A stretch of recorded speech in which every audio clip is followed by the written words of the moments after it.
Welcome back. Let's continue discussing life in the United States and classroom management. You should expect American schools to be different from schools in your country. You will most likely see students from diverse backgrounds, races, and cultures. Some come from affluent homes, while others may struggle to make ends meet. Sometimes the school breakfast and lunch are the only meals the child will eat. You may also notice an interactive teaching style. This means that active student participation is encouraged. If you have difficulties with a specific student or experience problems managing the group that you are working with, speak with your school coordinator or your supervising teacher and ask for help. Consult with supervising teachers and school coordinators to learn about your school's demographics, get input about school policies, and request feedback. When planning, always take the attention span of the student into consideration and make it as interesting as possible. Keep in mind to use appropriate vocabulary so that students can follow you. Remember that students may be shy to speak in another language. Don't force answers and never embarrass a student in front of the class. One of your jobs is to support those who struggle. Students tend to have different skills, and it is up to you to welcome and accommodate individualized educational needs. Your personal attention to these students can make a big difference in their skills and allow them to catch up with others. Most people experience some form of culture shock when exposed to an unfamiliar environment. It is a natural defense mechanism that sets in automatically. Some people go through more defined stages than others. Some may not experience it at all.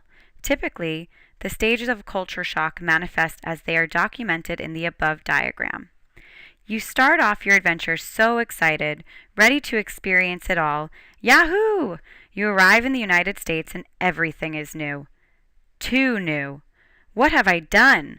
You begin to descend to what is referred to as the bottom. Missing home, your friends, your language, all of your familiarities. However, after this, you will slowly start to become more and more adjusted to life in the United States. Things are looking up. Before you know it, you have adapted and are completely loving your new experiences to the point that you may not ever want to leave. Oh, the irony. So, you get the gist. The following are some practical steps that may help you to adjust to your new surroundings. Withholding judgment will allow you to be an objective observer and will facilitate the process of cross-cultural understanding. Use all opportunities to speak English. If you are assigned to an immersion school where you are required to use your own language during school hours, make an effort to speak English outside. You may at first understand more than you can say, but you will see that practice will increase your skills. Don't be afraid of making mistakes. Just learn from them. A very important part of your Amity experience is to take in American culture. You will be exposed in your daily life to many things that can be considered American culture. As you already know, the American population consists of many different people from all different places. Look around your community. What do you notice? What ethnicities live in your city or town? Is the food different from what you are used to? Living in a new city is an exciting opportunity to experience all of that and more. Traveling in your time off allows you to explore different regions of the United States, the seashores, mountains, lakes, deserts, big cities, and quaint small towns, all waiting to be explored. Since Americans come from all different backgrounds, they also bring their customs, their food, and often their own language with them. Try new foods with your host families that may be traditional to them. Sports play a big role in many lives. If you can, go to a game and experience the excitement. Organize a barbecue at the beach or enjoy a picnic in a local park. You may want to find a local museum or landmark that displays your area's history, or check out a zoo, play, or concert. Organize a potluck and invite members of the community to participate. But most of all, go out of your way and meet new people. Some of them may even become friends that will stay with you for a long time. Your Amity program counselor and your school coordinator serve different roles. Notify Amity regarding health insurance changes, change of contact information, housing changes, international travel plans, lost or stolen travel or visa documents, or if you become seriously ill or experience an accident. Discuss the following with your school coordinator: schedule, stipend, dress code, school procedures, curriculum, host family difficulties unless they are unresolved. Ask your host school to provide a list of local resources to help you adjust on your journey. For example, emergency services, local non-emergency police line, public transportation, medical centers, libraries, community and recreation centers, or your local Department of Motor Vehicles. By now you have been welcomed by your host family and may have noticed some differences from your family at home. Please keep in mind that your hosts are volunteers. They do not get money for having you live with them. Host families have agreed to provide a private room and give you 3 meals a day.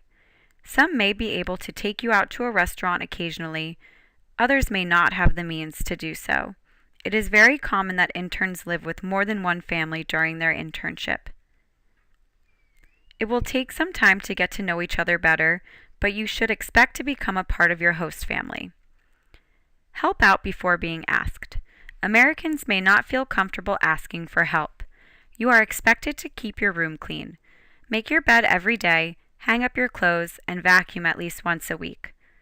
If you have your own bathroom, keep it clean.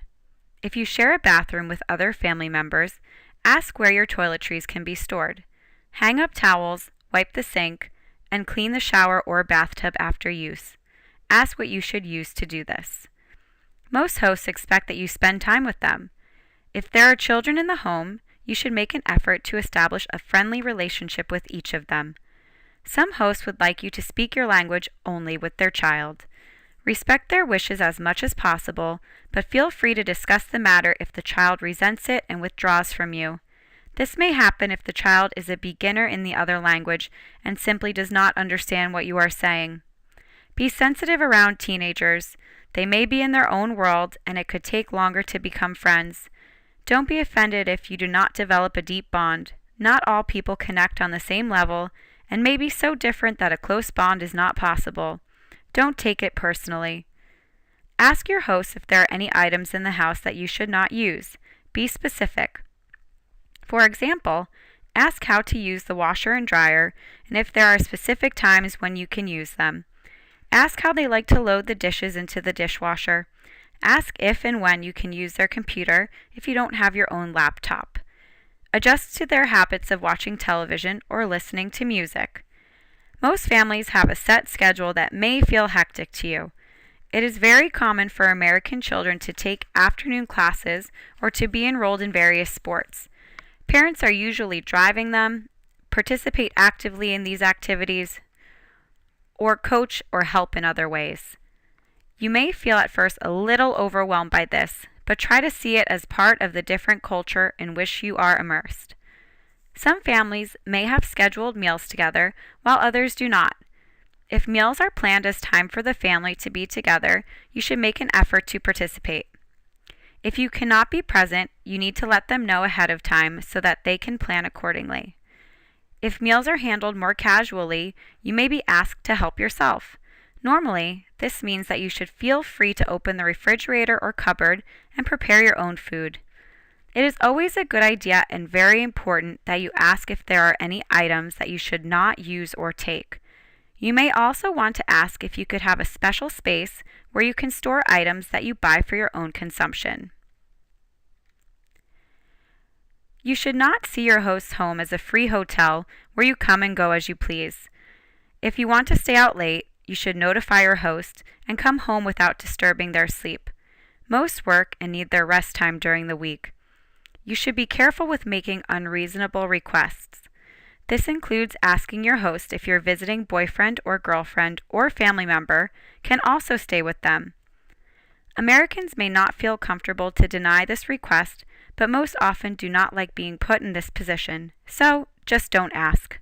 If family and friends come, they need to book a hotel for the trip. Do not ask constantly for rides. Find other ways of transportation that may be available to you. Your local coordinator may be able to help and can often arrange for carpools. Never ask your host or coordinator for money.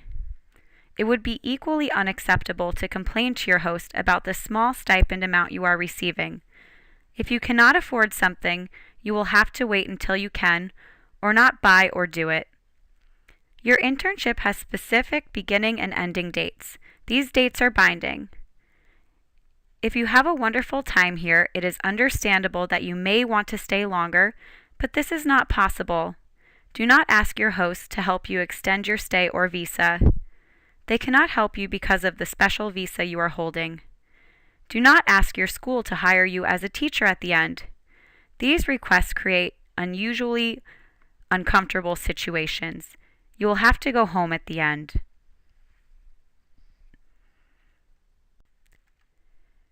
Transportation may not be readily available in your local United States community. It is important to learn the bus and trolley system in your area. Don't hesitate to ask your school coordinator or host family for assistance in figuring out the transit system.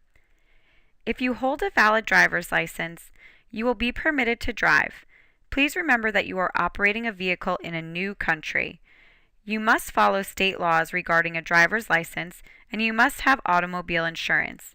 Ask your host to provide you with information about your local DMV so that you can learn more about the driving laws. If you have an international driver's license, it is important to check if your city accepts it. It is incredibly important to remember that you cannot drive your host family's car unless a prior written agreement has been signed and submitted to your program counselor. One important part of the assignment is to share your language and culture. You should work on creating age-appropriate presentations for your school and community. Use your imagination and put yourself into your student's place. Think about what you would want to know. Be practical, plan activities, and have fun. Involve the students as much as possible. As a part of your internship requirements, you must complete a personal studies component. There are two options, a cultural project or an online course titled Introduction to Language Education in the United States.